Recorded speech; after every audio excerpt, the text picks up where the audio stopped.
자, 우리 마태복음 1장을 좀 열어볼래요?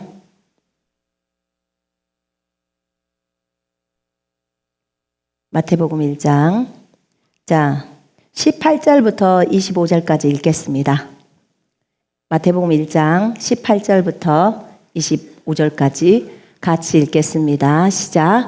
예수 그리스도의 나심은 이러하니라. 그의 어머니 마리아가 요셉과 약혼하고 동거하기 전에 성령으로 잉태된 것이 나타났더니 그의 남편 요셉은 의로운 사람이라 그를 드러내지 아니하고 가만히 끊고자 하여 이 일을 생각할 때 주의 사자가 현몽하여 이르되 다윗의 자손 요셉아 네 아내 마리아 데려오기를 무서워하지 말라. 그에게 잉태된 자는 성령으로 된 것이라.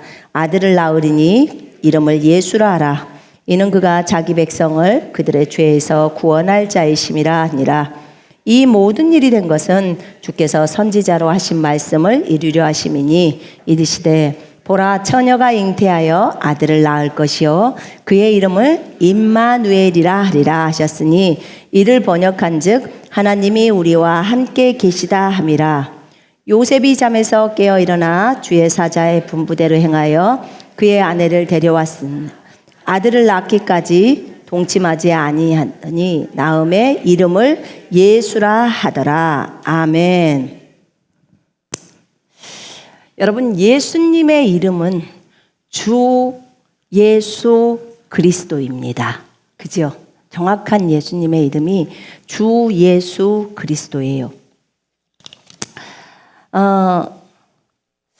오늘 주님께서 마태복음 1장, 2장 설명하시면서 이 부분은 이제 얘기를 하라고 했어요. 예수님의 이름에 대해서. 주님, 저는 예수님의 이름에 대해서 설교를 했는데요.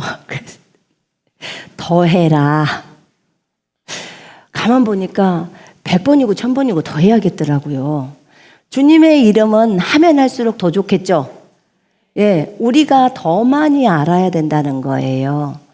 그런데, 우리는, 이거 했으니까 하고 넘어가려고 했는데, 제가 성령님께 물어봤더니 여기를 하라고 그래서 하는 거예요. 자, 이걸 묵상을 하면서 제가 알았던 것은 뭐였냐면, 예수 그리스도, 임마누엘. 우리가 금요일 날 그 예수님께 각 캠퍼스에서 다 와가지고 주님 앞에 찬송을 올려드리고 또 춤을 올려드리고 그렇게 했어요. 너무 큰 기쁨이었어요. 참 기뻤는데, 우리 주님은 우리에게 그런 기쁨을 주시고, 그 다음에, 또 우리의, 그 찬송을 받으시기에 합당하십니다. 그래서 우리가 그런 생각을 하다 보니까, 참 우리 구주 예수 그리스도의 이름을 많이 묵상해야 되겠구나. 그리고 이번에 또 성탄절이 왔는데 진짜 이들에게 줄 수 있는 것이 주님으로서 우리에게 줄 수 있는 게 무엇일까? 그것은 예수님 자체라는 거예요. 그분을 주시려고 오셨잖아요. 그죠? 하나님 아버지께서 예수님을 보내셨단 말이에요. 이 땅에. 그래서 그분이 이 땅에 오셔서 자신을 다 주신 거예요. 거기 보니까 누가복음에 보니까요. 누가복음 보면 이런 부분이 나오죠. 보라 네가 너의 태안에 임신하여 한 아들을 낳으리니 그의 이름을 예수라 하라. 그는 위대하게 될 것이며 가장 높으신 분의 아들이라 불릴 것이고 또 주 하나님께서 그에게 그의 조상 다윗의 보좌를 주실 것이며 그는 야곱의 집안을 영원히 통치할 것이요 그의 왕국은 무궁하리라. 이렇게 말합니다. 성령께서 너에게 임하실 것이며 가장 높으신 분의 능력이 너를 덮으리니 그러므로 너에게서 탄생하실 그 거룩한 이는 하나님의 아들이라 불리리라. 그분은 하나님의 아들이십니다. 믿으십니까?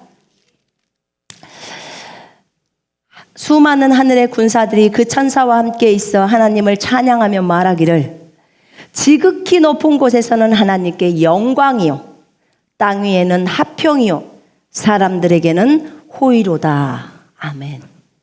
예수 그리스도께서 오심으로 인해서 지극히 높은 곳에는 하나님께 영광이고 이 땅에는 평강입니다. 예수님의 오심으로 인하여. 여러분, 예수님의 이름이 주 예수 그리스도라고 했습니다. 주, 무슨 뜻일까요? 주는요, 신약에 있어서 키리오스라는 뜻이에요. 주인, 주님, 거기에서 끝나지 않아요. 이 주가 구약에서는 아도나이예요. 아도나이. 뜻은 여호와. 그러면 주 예수 그리스도는 주, 여호와, 예수, 구원자, 여호와, 구원자, 그리스도, 메시아, 하나님의 아들, 기름 부음 받은 자. 주는 그리스도시요 곧 하나님의 아들이시니이다. 그러면 예수 그리스도의 이름은 주, 여호와, 예수, 구원자, 그리스도, 하나님의 아들, 메시아. 예수님은 여호와 구원자 하나님의 아들이에요. 예수님이 그래서 여호와라고 하시는 거예요. 예수님의 이름 속에 정확한 주 예수 그리스도라는 그 이름 속에 본인이 여호와라고 말씀을 하고 계시는 거예요. 우리는 이것을 너무 심각하게 생각하질 않아요. 주 예수 그리스도, 주 예수 그리스도. 너무 많이 나왔어요. 주 예수 그리스도에 대해서. 사도행전 15장 26절에 제가 조금 읽어드릴게요. 거기 보면 사람을 택하여 우리 주 예수 그리스도의 이름을 위하여 생명을 아끼지 아니하는 자인 우리가 사랑하는 바울과 바나바 함께 너희에게 보내기를 만장일치로 결정하노니 할 때도 우리 주 예수 그리스도의 이름이라고 얘기해요. 주 예수 그리스도. 정확한 이름이라고 했어요. 그러면 우리가 주님 또는 주 예수여 하면 여호와 예수여 이 말이에요. 지금 그 얘기예요. 어떻게 주라는 단어가 그렇게 쓰일 수가 있을까? 주가 아도나이예요. 여호와 하나님이라는 뜻이에요. 에레미야에 보면요. 에레미야 23장에 보면 여호와의 말씀이니라 보라 때가 이르리니 내가 다윗에게 한 의로운 가지를 일으킬 것이라 그가 왕이 되어 지혜롭게 다스리며 세상에서 정의와 공의를 행할 것이며 그의 날에 유다는 구원을 받겠고 이스라엘은 평안히 살 것이며 그의 이름은 여호와 우리의 공의라 일컬음을 받으리라. 지금 제가 읽었던 게 에레미야 23장 5, 6절이거든요. 다윗에게 한 의로운 가지가 나온다고 해요. 이거 이사야 11장에 1, 2절에 나온 거 아시겠죠? 기억하시죠? 그러면 다윗에게 의로운 가지가 있게 되고 그가 왕이 되어 예수님이시죠? 세상에 정의와 공의를 행하시죠. 그의 날에 유다는 구원을 받겠고 이스라엘은 평안히 살 것이며 그의 이름은 여호와 그의 이름이 여호와 우리의 공의라 일컬음을 받으리라. 예수님의 이름이요 여호와 우리의 공의예요. 메시아의 칭호예요. 이게 메시아의 칭호인데 메시아는 여호와 자신이에요. 여호와 자신. 여호와께서 성육신 하셔서 성육신 육체가 되었다 이런 뜻이에요. 성육신 하셔서 그분이 그러니까 여호와가 성육신 하셨는데 그분이 메시아이고 그 다음에 그분은 스스로 의로우시고 또 믿는 자들을 의롭게 하신다고 이렇게 적어져 있어요. 여러분 여기에서 이것을 여호와 치드케누라고 그래요. 여호와 치드케누, 여호와 삼마, 여호와 니시, 여호와 이레 들어보셨죠? 그래서 구약에 나타나신 하나님이 누구실까? 이름은 여호와예요. 그가 누구실까? 신약의 예수님이. 정말 놀래요, 놀래. 그렇게 위엄 있는 분. 여호와 우리의 공의, 여호와 치드케노, 만군의 여호와, 여호와 체바오트. 이 여호와가 주 이렇게 표현됩니다. 아도나이를 신약이 와서 주 이렇게 표현해요. 신약은 헬라어이기 때문에 키리오스라고 표현하죠. 그럼 예수님을 주님, 주인 또는 주 예수님 이렇게 표현해요. 주 예수 그리스도. 우리가 분명하게 이것에 대해서 알아야 돼요.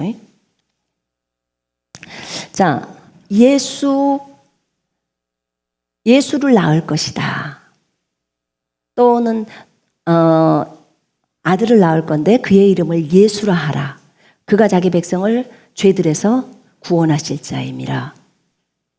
여호와가 구원자이시다 이런 뜻이에요. 예수라는 그 이름의 뜻이. 자, 구원하시는 분. 사실 우리는요, 예수님 이 말은 구원자, 나를 구원하시는 구원자 이 뜻이에요. 그래서 예수님의 이름만 불러도요, 주님은 일을 안 하실 수가 없어요. 그렇다면 예수님이 우리를 구원하시는 구원자인데 우리는 어디로부터 구원을 받죠? 질병으로부터 구원을 받아요. 질병에서 우리를 구원하세요. 그분은 구원자이십니다. 모든 두려움에서 우리를 구원하세요. 두려움으로부터 우리를 해방시키죠. 죄에서 우리를 구원하십니다. 그분이 누구라고요? 예수님. 여러분이 예수 이러면 너무 안 존중하는 것 같아요. 중국말은 예수라고 해요. 예수님자가 없어요. 중국에는. 그래서 주 예수 이렇게 해요. 반말 치는 것 같죠? 근데 아니에요. 주 예수 그리스도를 주 예수 지두 이렇게 표현해요. 그리스도를 지두라고 해요. 기독이라고 표현하죠. 근데 우리가 질병에서 우리를 구원하시고 죄에서 우리를 구원하시고 또 사망에서 우리를 구원하십니다. 사망에서. 또 가난에서 우리를 구원하시죠. 또 우리의 우둔함에서 우리를 구원합니다. 우둔하신 분 기도하셔야 됩니다. 늘 예수를 불러야 합니다. 예수 부르기만 해도 구원자예요.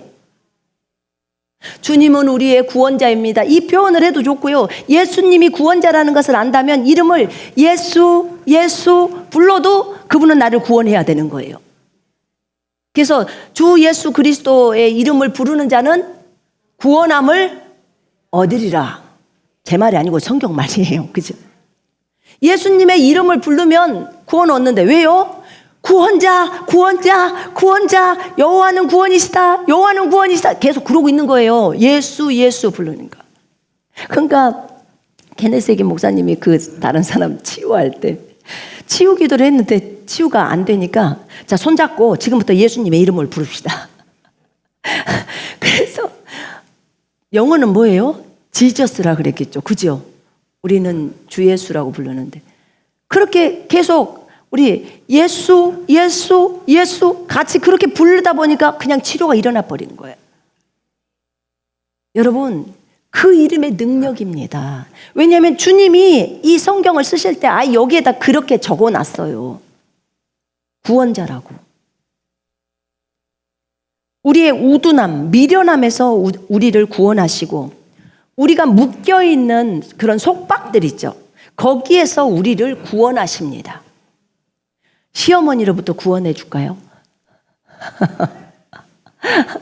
가능하죠. 얼마든지. 무서운 사람들로부터 구원받을 수 있겠죠. 있겠죠? 네. 여러분, 그러면 우리가 방언만 했을 때 구원을 받을까요? 방언할 때도 구원을 받아요. 그죠? 그때 제가 말씀드렸잖아요. 유괴당한 사건 얘기했을 때 방언했을 때 그들이 떠나갔다고. 그러면 이것도 한번 해볼 필요가 있겠네. 예수님을 불러오는 거야. 예수, 예수, 예수 하고 큰 소리로 부르는 거야. 그럼 떠나가겠죠? 자, 가위 눌릴 때를 한번 생각해 봐요. 여러분, 꿈속에서 누군가 내 목을 조른다든지 마귀가 나타났을 때 그때 여러분 입에서 예만 계속 나오고 예수가 나와야 되는데 그게 안 나와서 처음에는 어떻게 나도 예만 계속 하다가 멈출 때도 있었어요. 처음에 왜 그 소리는 못 나오는 거예요, 숫자가. 근데 나중에 보니까 예수가 나오고요. 그거보다 더 빨리 나온 게 주 예수 그리스도가 바로 나오는 거예요. 주 예수 그리스도. 예수 이름으로 명령하노니 떠나가라 할 필요도 없었어요. 그러니까 저는 그 뒤부터는 예수 그리스도, 주 예수 그리스도, 주 예수 그리스도만 외치는 거예요. 그럼 그냥 가요. 그 이름이 그토록 싫어하는, 그들에게는 그토록 싫어하는 이름이고, 그 다음에 그 이름은 구원자. 그러니까 우리를 그 가위 눌리는 것으로부터 구원하기 때문에 그 영적 세계의 법칙인 거예요. 그 구원자의 이름 앞에 다 어떤 것도 다 무릎을 꿇어야 되는 거예요. 그럼 질병에 있었을 때는 뭘 하면 될까요? 예수님의 이름을 부르면 되죠. 그걸 제가 예전에 잘 몰랐어요. 근데 어떤 분이 그러더라고. 아프면 어떻게 해요? 그랬을 때 예수 이름으로 질병을 내 꾸짖고요. 이렇게 돼. 그냥 예수님 이름만 부르면 돼요. 예수. 그런데 지금 생각해보니까 그게 맞아요. 예수라는 이름이 우리를 질병에서 구원시키는 거잖아요. 그죠? 여러분, 그렇잖아요. 우리가 염증이 있거나 통증이 있거나 고통스럽고 또 가려움이 있거나 이런 코로나로 인한 뭐 증상들이 있거나 암이 있거나 이 모든 것이 있을 때 주님은 그 질병에서 우리를 구원하실 수 있는 분이에요. 예수님이. 누가요? 큰 소리로 따라하세요. 누가요? 예수님이. 그럼 여러분들 입에서는 남편 이름보다도 더 많이 예수님의 이름이 나와야 돼. 육신의 남편의 이름보다. 한번 세어봐요, 집에서. 여보를 부르는 게 많은지 예수님을 부르는 게 많은지. 형제님들은 아내를 부르는 게 더 많지 않을까요? 그러겠죠? 근데 아마 자매님들은 예수님의 이름을 더 많이 부를 거예요. 그래서 제가 느끼는 게 뭐였냐면, 아, 그렇구나. 누구를 많이 부르나에 따라서 좀 다르다. 사랑하면 이름을 많이 부를 수밖에 없잖아요. 그 옛날에 그런 노래가 있었어요. 안지나 서나 당신 생각. 아니, 옛날에 있었어요. 굉장히 오래된 노래였는데. 지금도 불러요? 근데요, 제가 거기다가 딱 안지나 서나 예수님 생각. 자나 깨나 예수님 생각. 걸어가나 누나 예수님 생각. 예수 생각으로 똘똘똘똘. 그렇게 돼야 되지 않을까요? 생각만 하지 말고 생각했으면 입에서 나올 수밖에 없겠죠. 그죠? 그러면 예수님. 혹시 형제님들한테 여쭤볼게요. 아내가 예수님 말하면 질투가 나나요? 안 나. 우리 여보는 안 난대요, 질투가. 그러니까 여러분들 질투가 안 나야 돼요. 절대 질투 나시면 안 돼요. 왜냐하면 형제님들도 예수님을 많이 불러야 돼요. 여러분도 신부니까. 그렇죠? 다른 분들도 질투 안 나겠죠. 나나요? 조민규 형제님 나요? 아내가 예수님 많이 부르면 질투 나요? 네, 안 나요.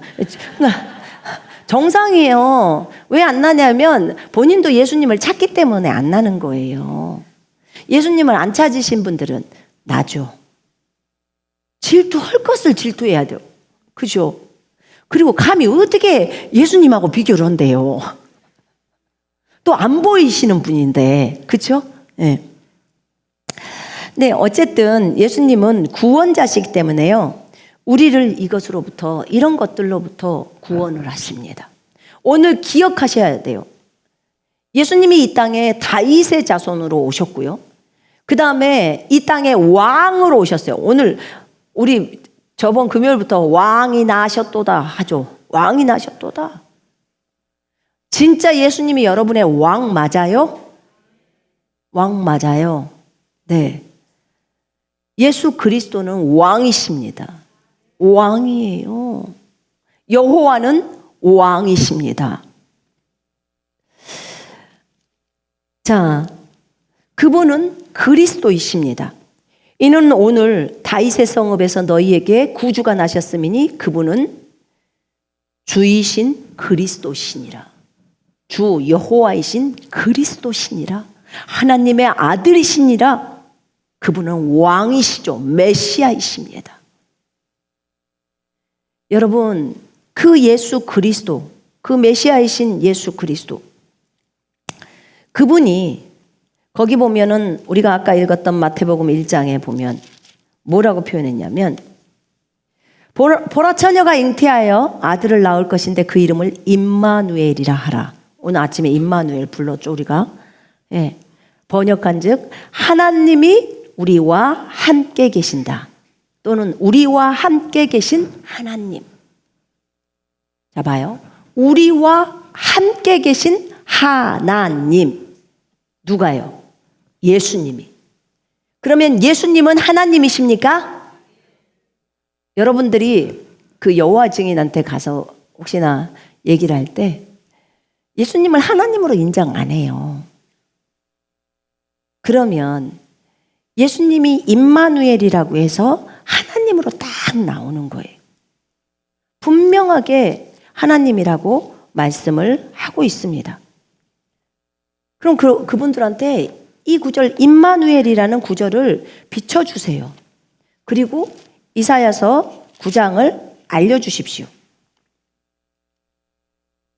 이는 우리에게 한 아이가 태어났고 우리에게 한 아들이 주어졌음이니 정부가 그의 어깨 위에 있을 것이요 그의 이름은 경이로운 분이라 상담자라 전능하신 하나님이라 영원하신 아버지라 화평의 통치자라 불리리라. 그의 정부와 화평의 증가함이 다윗의 보좌와 그의 왕국 위에 바르게 세워지고 지금부터 영원까지 공의와 정의로 그것을 굳게 세우는데 끝이 없으리라. 만군의 주의 열성이 이것을 실행하시리라. 그분은 전능하신 하나님이라 영원하신 아버지라. 이 아이에게 이런 표현이 가요. 예수님에게 이 표현이 갑니다. 그럼 예수님이 아버지처럼 대우를 받으셔도 되나요? 당연하죠. 하나님이신데. 당연하죠. 제 말이 아니고 이사야가 지금 뭔가 잘못 썼을까요? 여기다가? 아니죠. 영원하신 아버지라 하고 9장 6절에 아예 이사야가 적어놨어요. 그 아이가 영원하신 아버지래요. 전능하신 하나님이래요. 나와 아버지는 하나이니라. 여러분, 구약에 있는 말씀들이 신약에서 확증으로 옵니다. 구약의 하나님, 아브라함에게 나타나셨던 하나님. 저번 주에 말씀드렸죠. 마물의 그 평지에 아브라함에게 오셨어요. 하나님 한 분하고 천사 2명이. 그런데 그 18장에는 그분을 누구라고 말하면 여호와 그렇게 표현합니다. 여호와라고 표현해요. 근데 그 여호와께서 요한복음 8장에 아브라함이 나기 전부터 나는 있느니라. 너희 조상 아브라함은 나의 날 보기를 기뻐했고 그 날을 보고 좋아했다는 거예요. 뭐야, 네가 몇 살인데 아브라함, 네가 우리 조상 아브라함을 알아? 나는 아브라함이 나기 전부터 있었어. 그러니까 돌로 예수님을 죽이려고 하는 거예요. 당연히 마므레 상수리 나무가 있는 그곳에 예수님이 마므레 평지에 가셨죠. 여호와의 이름으로. 그리고 아브라함과 얘기를 했죠. 모세에게 가시떨기 나무에서 나타나셨죠. 여호와께서. 신의 산에 내려오신 분이 여호와신데 그분이 예수님이에요. 여러분, 신의 산에 내려오신 분이 여호와신데 그분이 예수님이라고 하니까 굉장히 마음이 평안해지지 않으세요? 어떠세요? 굉장히 구약을 볼 때는요, 하나님이 굉장히 두렵거든요. 그런데 그분이 신약의 예수님이시고 그 예수님이 신의 산에 내려오셔서 강림하셨어. 아브라함에게 나타나신 분이야.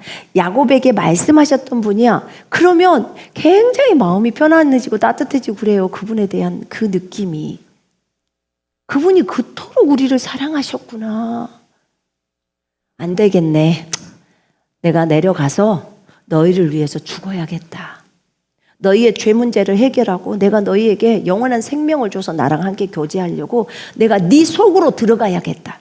네 속으로 들어가려면 너희가 영생을 얻는 길뿐인데 영생을 얻으려면 죄 없는 내가 내려가서 너희를 대신하여 너희 죄 때문에 죽어야 해.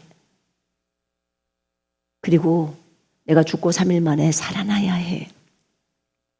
그래야 영생을 줄 수 있고 너희는 나를 영접하면 내가 네 속으로 들어갈 수 있어. 너랑 영원히 함께 살 수 있어. 너는 그러면 완벽한 인생을 살 수 있어.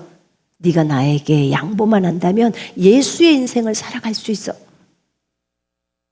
그걸 주시려고, 자신의 생명을 주시려고 자신의 몸 자체를 다 우리에게 주신 거예요. 십자가의 죽음을 선택하신 거예요. 구약에서 이스라엘 백성을 이끌면서 또 우리가 구약 성경을 통해서 주님을 배우죠. 신약에 와서는 주님이 우리를 위해서 친히 십자가에 생하신 그 공로 앞에서 우리가 예수님을 나의 구주와 주인으로 받아들이고 이제 그분을 따라 삶을 살죠. 그러니까 예수님이 내가 떠나가는 것이 너희에게 유익이야 라고 하는 거예요. 그분이 안 떠나가면 성령이 못 오시잖아요. 성령, 그분이 예수님의 영이에요. 영은 그분 자신이라고 했잖아요. 예수님의 영이라고. 예수님이 영으로 우리 속에 들어와야 돼. 그래야 전 세계에 예수님이 여러분들 속에 다 있는 거예요.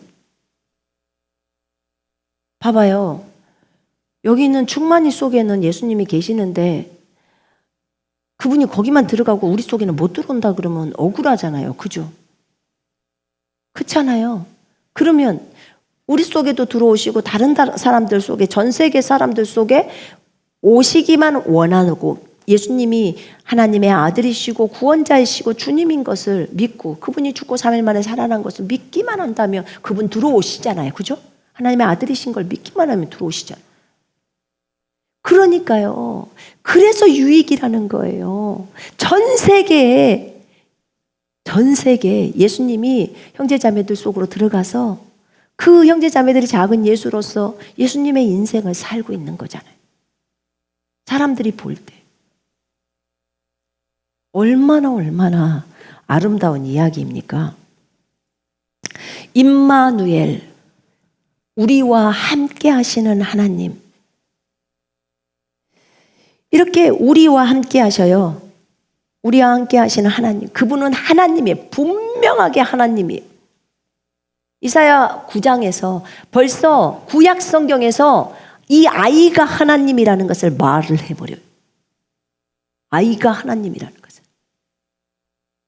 구약으로 여러분 그거 아시겠죠? 사도행전의 18장 정도에 보면 그 아볼로가 성경을 통해서 예수님이 하나님이신 것을 증거하잖아요.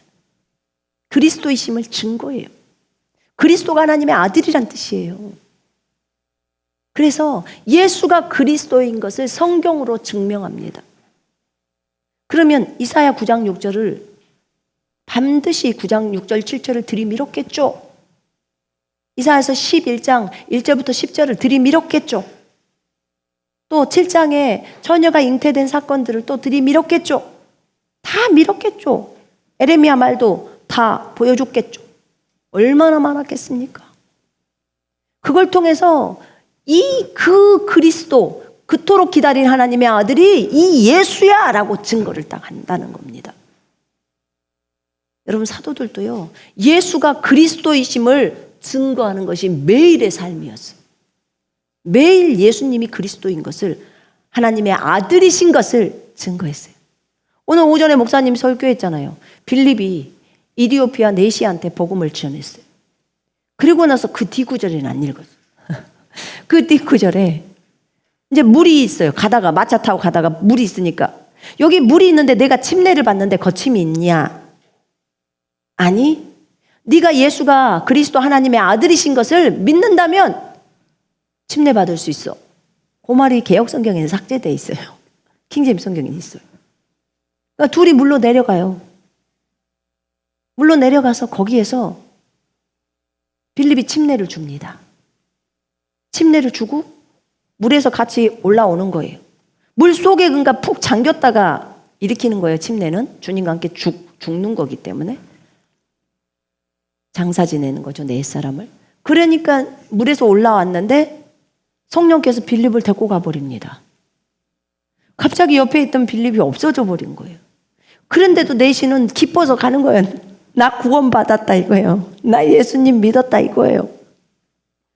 그리고 가는 거예요. 빌립은 주님이 데리고 가버린 거예요. 순간이동 시켜서. 그래서 아소도에 나타나죠. 그래서 또 복음을 증거합니다. 이렇게 예수 그리스도, 주 예수 그리스도를 믿게 되면 구원을 얻습니다. 여러분, 이 예수님께서 이제 나셨습니다. 이 예수님이 나시고 그 다음에 이 예수님이 어릴 때부터 정말 순환이 너무 많으셨습니다. 저 하늘에는 영광이고 이 땅에는 평화고 기쁨이고 하지만 이 예수님을 죽이려고 하는 악당들이 있었어요. 악당들이. 이 예수님께서 앞으로 하셔야 될 일들이 어마어마한 일들이 있잖아요. 그렇게 하면 전 인류가 전부 다시 예수님께로 돌아와 버리잖아요. 그걸 못하게 하려고 막는 무리가 있었죠. 동방에서 온 박사들이 유대인의 왕이 어디서 나십니까? 라고, 어디에 계십니까? 라고 헤롯 대왕에게 묻습니다. 예루살렘에 와가지고. 어디 있냐는 거야. 자기가 동방에서 별을 보고 왔는데 저 별이 유대인의 왕의 별이라는 거예요. 근데 참 희한하지 않아요, 여러분? 어떻게 이스라엘 사람도 아닌데 하나님이 그걸 가르쳐 주셨을까? 가르쳐 주시더라고. 그래서 이들이 햇빛 찾아와도 왕을 찾아와. 그냥 거기 있는 동네 사람한테 그냥 물어보면 될 것인데 왕한테 와요. 그러니까 헤롯 대왕이 듣고 너무 놀래갖고 당장에 유대인의 왕으로 나신 이가 어디 계시냐 이러니까 바로 이 대왕이 자기 있는 사람들한테 뭘 물어보는 줄 알아요? 그리스도가 어디서 나냐 이렇게 물어봐요. 유대인의 왕이 어디 있냐 지금 묻는데 그리스도가 어디서 나시냐 이래요. 그러니까 그리스도라는 말이 유대인의 왕이라는 소리예요. 바로 알고 그것은 베들레헴에서 납니다 라고 서기관들이 알려주죠. 왜냐하면 베들레헴에서 그렇게 다스리는 자가 나서 이스라엘의 목자가 된다고 했으니까. 그래서 베들레헴이라고 알려줘요. 그래서 이들이 출발하려고 보니까 벌써 그 별이 또 앞에 떠 있는 거야. 그리고 그 별을 따라서 갑니다. 가서 예수님을 뵈요. 그 별이 있는데 딱 있는데 집이 있어. 그걸로 들어가서 이제 딱 뵈죠. 황금, 유향, 모략을 선물로 드립니다. 크리스마스 선물 받으셨나요? 못 받으셨군요. 오늘 우리 어린아이들은 다 받았어요. 과자 한 봉지씩. 어린아이들만 받았나요? 미라클 청년까지 다 받았어요. 저도 어제 선물을 받았어요. 크리스마스 선물. 제리뽀. 아이가 준 제리뽀. 너무 맛있었어요. 우리 주님이 이렇게 황금과 유향과 모략을 주님 왕으로서 그리고 황금도 받으시고 결국은 장사를 지내는 모략도 받으시고 자신의 죽음도 나타내시고 이 선물 안에서도요 다 의미가 있더라고요. 그리고 또 그들에게 꿈에 주께서 나타나셔서 헤롯 왕에게 돌아가지 마라, 가르쳐 주지 마라. 왜냐하면 헤롯이 그럼 너 찾으면 거기 찾으면 나한테 말해줘. 나도 가서 경배하게. 근데 경배하려고 그랬어요? 가서 죽여버리려고 하는 거지. 그래서 이들이 안 가르쳐 주니까 헤롯이 그것을 알고요. 그때로부터 시작해서 2살 미만의 아이들 다 죽여버립니다. 그러니까 예수님 때문에 많은 아이들이 희생당한 건 맞죠. 그래도 감사한 것은 그 밑에 아이들이 전혀 모르고 죽었기 때문에 다 천국은 가겠죠. 그죠? 하나님의 어떤 보호하심이 있겠죠. 특별히. 근데 어찌됐든 주님이 이런 어려운 가운데 있을 때 하나님께서는 요셉의 꿈에 나타나서 애를 데리고 이집트로 가거라 라고 하십니다. 빨리 가거라. 그 아이를 죽이려고 한다. 이것은 이제 알려줍니다. 여러분이 꿈속에서 나타나서 주님이 여러분에게 음성을 주시면 행동하셔야 돼. 그래서 이렇게 분명하게 주의 천사가 나타나서 그 꿈에 요셉에게 말합니다. 마리아의 남편 요셉에게요. 이집트로 가라고 해요. 근데 왜 이집트일까? 미디안 땅도 있을 것이고, 그잖아요. 시리아도 있을 것이고, 왜 세상이라고 말하는 애굽으로 데리고 가라고 했을까? 물론 베들레헴이 밑에 있으니까 이제 이집트랑 가까웠기는 했겠지만, 근데 그것은 성경의 말씀을 이루려고 했던 거예요. 어떤 말씀이냐? 내가 애굽으로부터 내 아들을 불렀다 함을 이루려 하심이라. 이렇게 15절에 2장 15절에 나와요. 이집트에서 내 아들을 불렀노라 하신 그 말씀이 이루어지게 하심이라. 하나님은 자신의 말씀을 이루시는데 열심이십니다. 하나님의 예언은 반드시 이루어지죠. 네, 이루어집니다. 여러분, 그래서 하나님께서 여러분에게 어떤 약속들을 주실 때요, 그 약속을 꼭 붙들어야 돼요. 약속을 붙들 때 뒤로 물러서면 안 돼요. 그 확신에 찬 사람은요, 어느 누구도 꺾을 수가 없어요. 그러니까 하나님의 말씀을, 하나님이 나에게 이런 말씀을 주셨고 나를 이렇게 인도하신다고 하셨어 라고 하는 것에 대해서 확신이 있는 사람은요, 흔들리지 않고 그 일은 반드시 이루어져요. 근데 어떤 환경이 닥치면, 자 봐요, 이런 경우랑 같아요. 하나님이 이 사람을 요런 인물로 뭐 어떤 그 선교사로서 어떤 이런 삶으로 인도를 한다고 해요. 이렇게 내가 너를 쓸 거야 라고 했는데 중간에 질병이 왔네. 또는 어떤 위기가 닥쳤어요. 그럴 때 사람들은 그 약속을 포기합니다. 그런데 그렇게 포기했다면 요셉은 진작 끝나버렸을 거예요. 벌써 이집트로 노예로 잡혀갈 때 끝나버렸겠죠. 그런데 요셉은 포기하지 않았어요. 자신에게 줬던 그 볕단들, 11볕단이 자기한테 절하는 그것을 딱 붙들었어요. 하나님 주신 꿈. 그랬을 때 그 일은 결국은 시간이 걸렸죠. 13년이란 세월이 걸렸어요. 그 세월 이후에 요셉은 총리가 됩니다. 그럼 결국 13년 동안 오늘 오전에 배웠듯이 그 예수님의 흔적인 고난과 핍박과 어려움 가운데서 그걸 겪고 났더니 하루아침에 총리가 됩니다. 그게 흔적이에요. 여러분 가운데 혹여 하나님이 어떤 여러분에게 약속하신 어떤 약속들이 있다면 그 약속이 몇 년 지났어도 그걸 붙들어요. 붙들고 내가 이 약속에서 흔들리지 않겠습니다 결단하시고 붙들고 가는 거예요. 그럼 만약에 어떤 질병이 왔어. 그런데 이 약속대로 주님이 해 주실 거라는 그 약속을 굳게 붙든 사람은 그게 암이든 물혹이든 쬐끄만 염증이든 신경 안 써요. 왜냐하면 나는 이 일을 진행하려고 하나님이 나를 붙들고 계신다는 것에 대한 확고함이 일도 떨어지지 않아요. 그렇게 되어야 해요. 왜냐하면 하나님의 약속은 반드시 이루어지니까요. 근데 여러분이 만약에 그 약속을요, 만약에 제껴버리고 그냥 내려버렸다.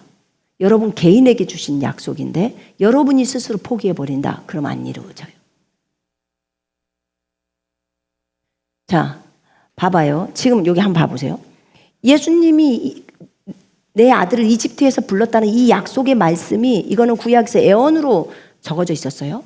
그런데 이 약속은 이루어져야 되기 때문에 결국은 이집트로 보내는 거예요. 그리고 이집트에 또 돌아와요. 나중에 어디로 돌아오죠? 나사렛으로.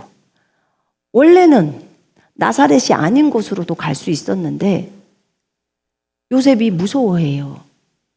아버지를 대신해서 아들이 또 왕이 되어 있으니까.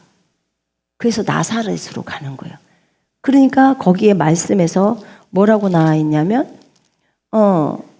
나사렛 사람이라 칭하리라 하심을 이루려 하심이라. 이는 선지자로 하신 말씀이에요. 그래서 나사렛으로 가는 거예요. 정말 기가 막히게 맞아요. 그게. 그 시기 아주 딱딱 맞습니다. 여러분 그렇다면 여러분만 그것을 포기하지 않는다면 하나님은 여러분에게 주신 꿈을 이루십니다.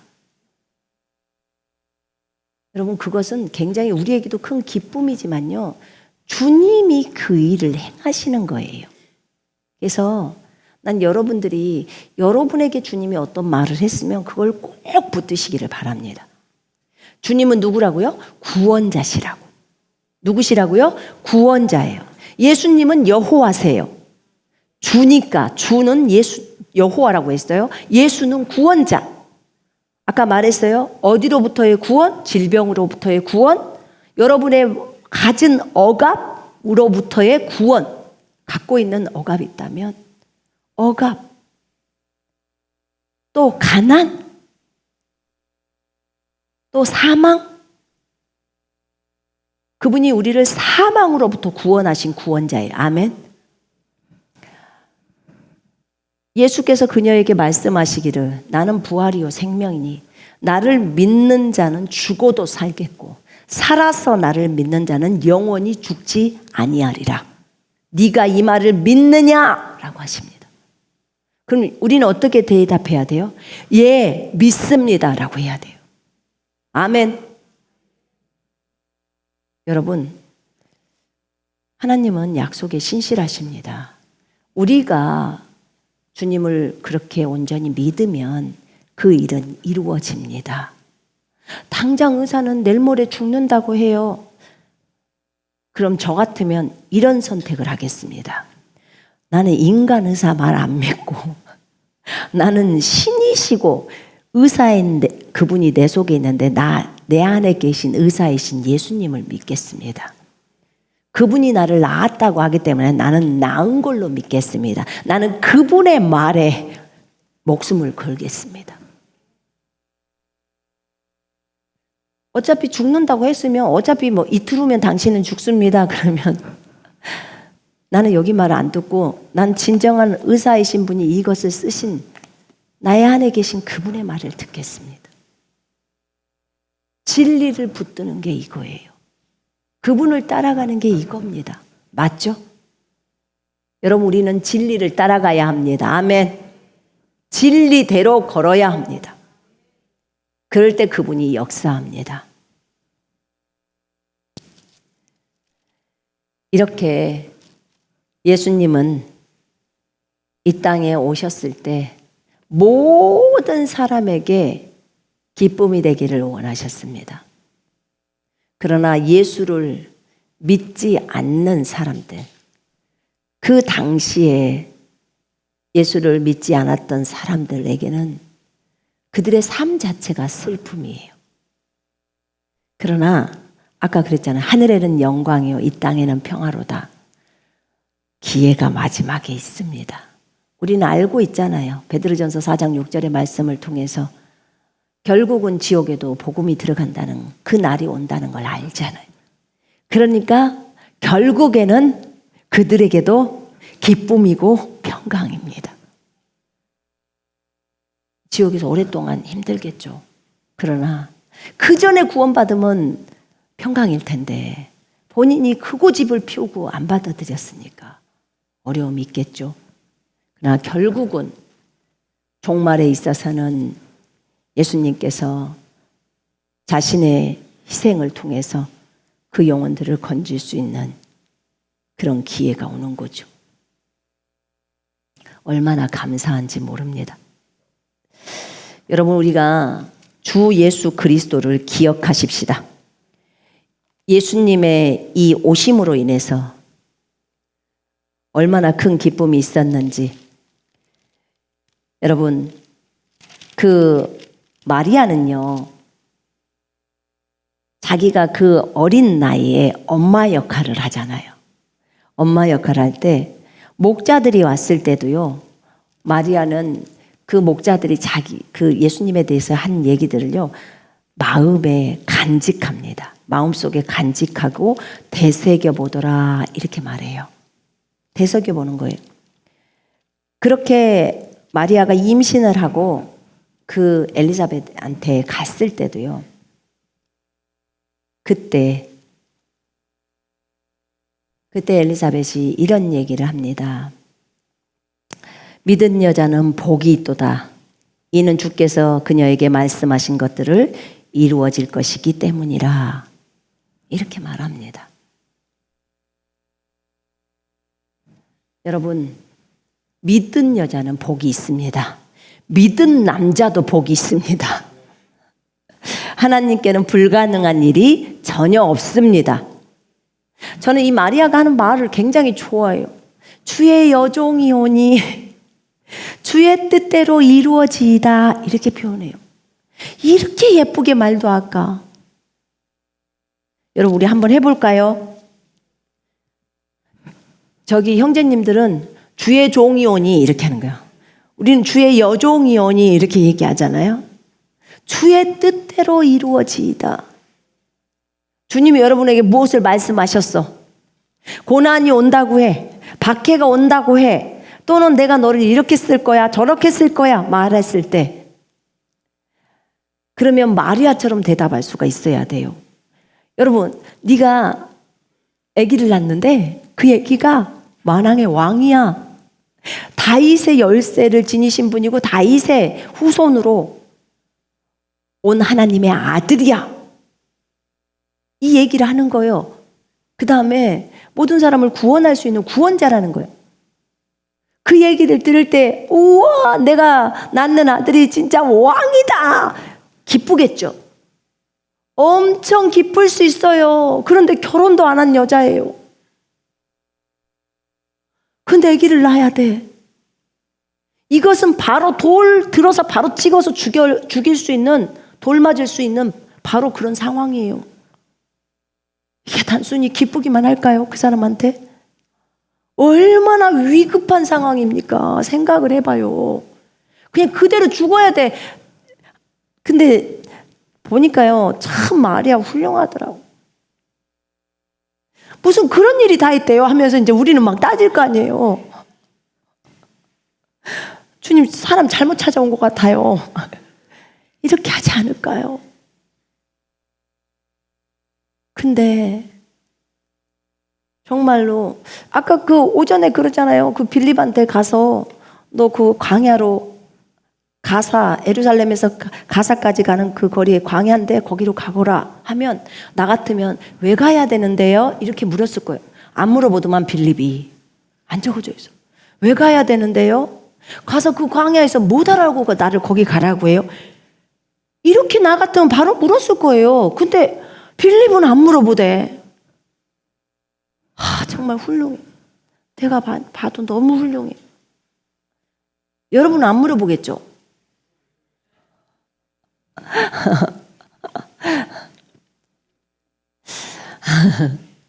근데 빌립은 안 물읍디다.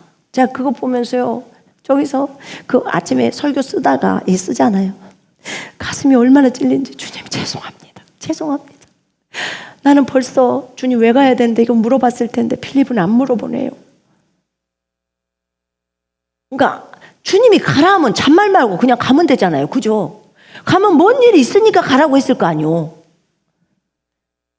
그래서 나도 빌립을 보면서 좀 배워야겠다. 정말 배워야겠다. 맞아요. 집사님한테 배워야 돼.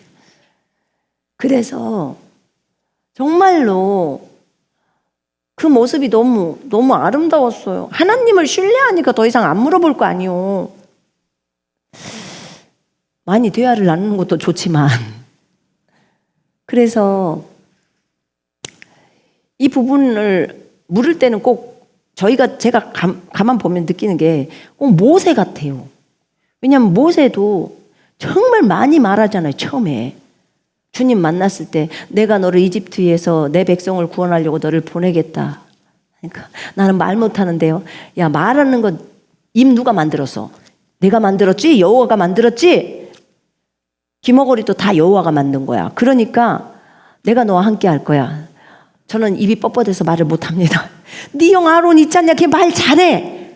그럼 내가 걔를 붙여줄게. 그 말합니다.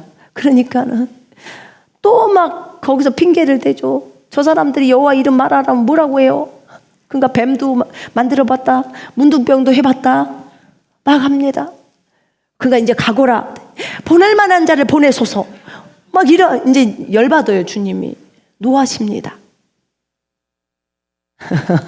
맞아, 집사보다 못하네요. 왕자가 집사보다 못하네, 모세가. 근데 나중에는 보니까 모세가요, 주님한테 막 말대답 안 해요. 산에서 보여준 대로 다 했더라. 그러니까 모세는 성막도 다 보고 만들었더만요. 산에서 내가 너에게 보여준 대로 만들어라, 이렇게. 그래서 보고 했더라고요. 근데 보니까 마리아가 충분히 더 많이 하나님 앞에, 아니 난 돌 맞아 죽을 텐데 이러면 어떡하라고 나를 이렇게 시킵니까? 아줌마를 시키시지. 막 이런 말 저런 말을 다 시킬 수 있잖아요. 그럴 텐데 그런 말 안 해요. 그냥 난 남자를 모르는데 어떡하죠? 그 말만 딱 해요. 그랬더니 성령이 너를 덮을 거야. 성령의 능력으로 그 아이가 태어날 거야 라고 합니다. 근데 그것을 마리아가 받아들여요. 마리아가 받아들이고 그렇게 말합니다. 주의 여종이오니 당신의 말씀대로 이루어지이다, 이렇게. 와, 진짜 너무너무 예쁜 것 같아요. 이렇게 말을 하는 게. 우리 미라클 아이들이 뭘 이것 좀 해라 그러면 예, 제가 하겠습니다, 이렇게 말하면요, 그게 제 눈엔 진짜 이쁘거든요. 성경은 전 못해요. 이러고 나오면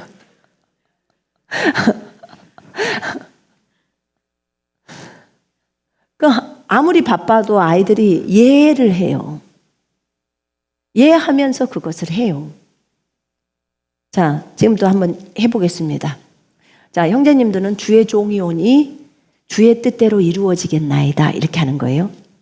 자, 자매님들은 주의 여종이 오니 주의 뜻대로 이루어지겠나이다 하는 거예요. 자, 시작. 주의 여종이 오니 주의 뜻대로 이루어지겠나이다. 요것이 하나님 앞에서 우리가 해야 될 태도예요. 자세. 주님이 여러분에게 무엇을 시켰다. 자, 이제 너는 저기 중동으로 가거라. 중동 선교지로 가거라. 그러면 어떻게 대답하라고요?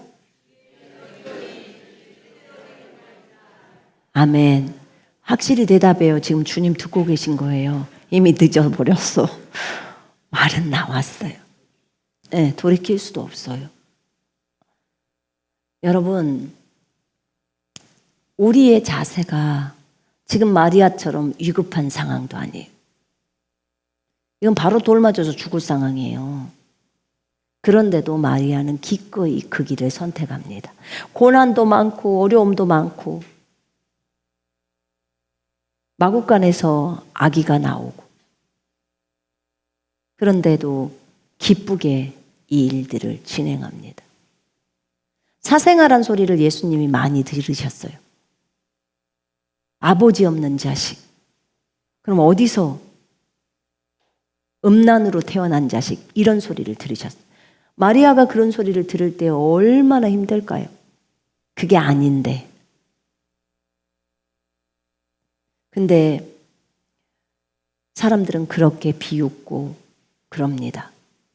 그런 것들을 수모를 다 참고 나온 거예요.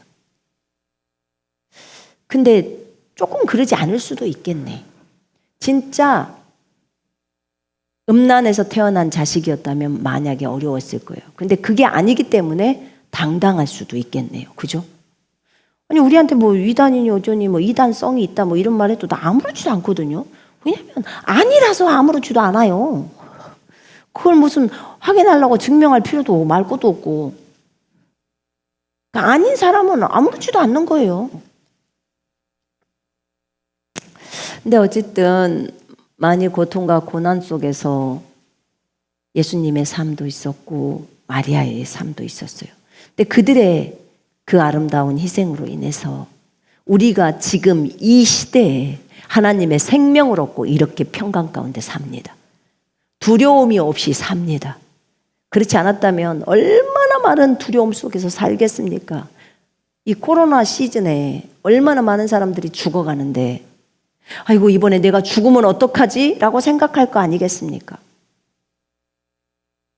근데 감사하죠.